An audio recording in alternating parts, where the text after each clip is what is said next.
How's it going? Welcome back to my YouTube channel. In today's video, I'm going to be talking about 7 tips to successfully plan your first live event. All of these tips that I'm about to mention are things I wish I had known before I started planning my first live event. And these are things that I still do even when I'm planning events today. All right, let's dive in. So the first tip that I want to talk about is that you should start early. The main reason I like to start planning an event early is because it's really hard to lock down event space, especially if you're throwing a really large event. I've noticed that ever since the COVID pandemic cleared up, event space is getting booked out 1, 2, even 3 years in advance. So once you decide to throw an in-person event, I'd highly recommend the first thing you do, aside from establishing a budget, which I'm going to talk about later on in this video, is booking event space. When I'm planning my in-person events, I typically like to book event space at least a year in advance, which means I start having conversations with different resorts and convention centers anywhere from 14 to 18 months out from the actual event date. I know that sounds like a lot, but trust me, in the event space, time flies by. And I can tell you from firsthand experience, it's very frustrating when you're trying to throw a live event and you can't find any event space. So tip number 1 is to start early.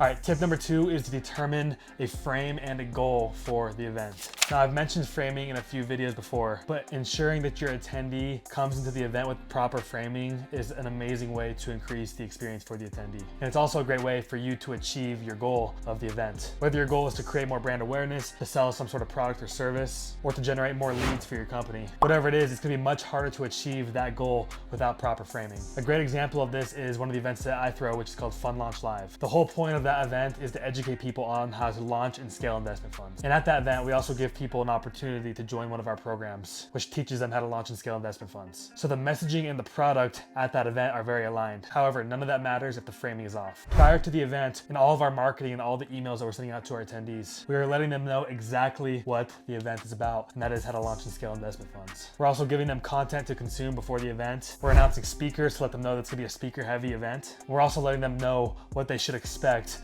across the 3 days of the event. So by the time they actually show up to the event, the framing is already established and achieved. And like I said, not will that only help them have a better experience, but it will also help us achieve our goals as a company, which is to grow the brand of Fund Launch, spread the movement of launching investment funds, and to get people into our program. All right, the third tip that I want to talk about is establishing a budget. When I say establishing a budget, I mean establishing a realistic budget. For the first event I ever threw, I was throwing it in Las Vegas, and it was gonna be for 1,200 attendees. And in my mind, I thought that I could throw that event for $250,000. And I could not have been more wrong. Not only is event space extremely expensive in Las Vegas, but actually fulfilling on an event that size is actually pretty expensive. There's audiovisual, there's food and beverage, there's merchandise, there's security. I have to fly my entire team out to the event. I have to pay speaker fees. I have to pay for branding. There's so much to pay for. By the time it was all said and done, I had exceeded my original $250,000 budget by about $300,000, which does not look great in the eyes of our finance department. Before you do anything with your event, it's important that you establish a budget so that you don't exceed that budget. Trust me, if you start planning your event and then try to catch up with your budget, it's never gonna work. You need to establish how much money you want to spend on the event and then itemize it into each individual category that you'll be spending money on. For example, you should establish an audio-visual budget. You should establish a food and beverage budget. You should establish a speaker fee budget, a travel budget, a branding budget, an external staff budget. Whatever you're gonna be spending money on, establish a budget for it so that you can keep yourself in check. I've even tried to establish just one general budget for the entire event without itemizing it, and I still went over because I didn't really know how to allocate it. I would spend a ton of money on one part of the event, and I wouldn't have enough to spend on other aspects that were just as important. So if you establish a budget and itemize it before you start spending money, you can allocate funds to the parts of the event that are really important while still managing your spending. I cannot emphasize this enough. Establishing budgets prior to the event planning process is extremely important. All right, number 4 is use a project management software. When you're planning an event, there are so many things going on at once, there are so many dots to connect, and there's so much overhead. It is pretty much impossible to keep track of it all on your own. So what I started to use is a software called Monday.com, which is a project management software. Inside of Monday, I can create a new board for every single event that I'm planning, and inside of that board, I can visualize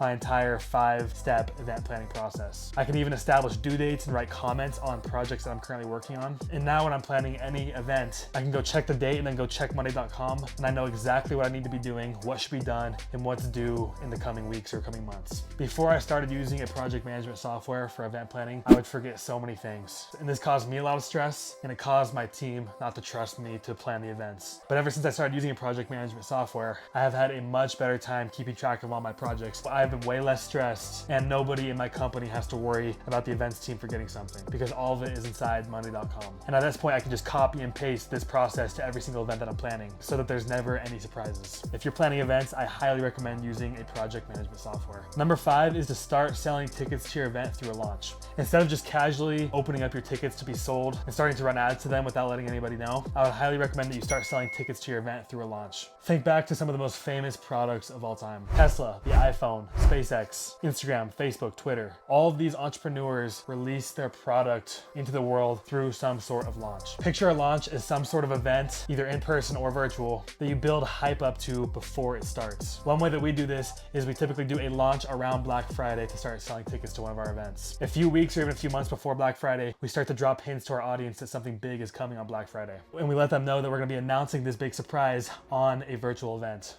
So as we get closer and closer to that virtual event, we spend more ad dollars, we send more emails to our list, and we really start to build the hype for this virtual event. And once Black Friday finally comes around, everybody hops on this virtual event, and then we start selling tickets for the event that's gonna be happening in the spring, usually with some sort of big discount that they can only get on that virtual event. When we do this, we usually sell anywhere from 10 to 20% of our tickets for the event that's gonna be happening in the spring, which gives us a lot of momentum to carry us out through the rest of the year. You don't have to use Black Friday, but I would highly recommend beginning to sell tickets to your event through some sort of launch. And I'm not the best marketer in the world. There's plenty of YouTube content out there on how to do a successful launch. So I'd highly recommend you go watch that and start building out your launch. Tip number 6 is to start building a relationship with your ticket buyers prior to the event. Once people start buying tickets to your event, it's important that you start communicating with them either through email or text, starting to get them into the proper frame and informing them on anything that they need to know. It's important to be careful here though.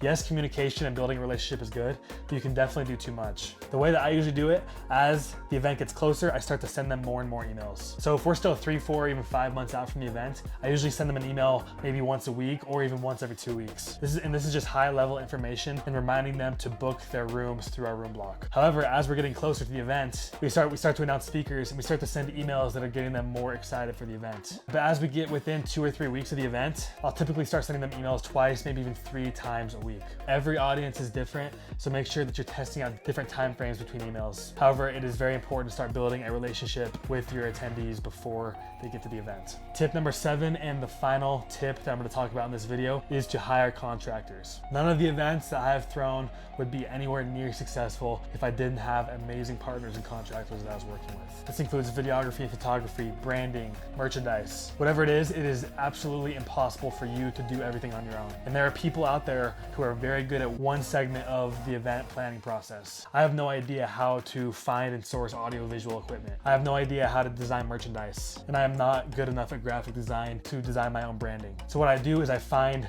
partners and contractors who are really good at those things and hire them to do that job for me. Your job as the event planner is to put the right people into the right place to ensure that your event is successful and to ensure that you deliver a great experience to your attendees. So I'd highly recommend that you delegate large chunks of your event to people who are experts in that certain category. I promise you it'll change your life and it will change your career as an event planner. All right, those are 7 tips for successfully planning your first live event. If you have any questions about the tips that I mentioned in this video, or if you have any other questions about events at all, feel free to reach out to me and I'd love to help you out if I can. All right, that's all I got for you today. I'll see you in the next video.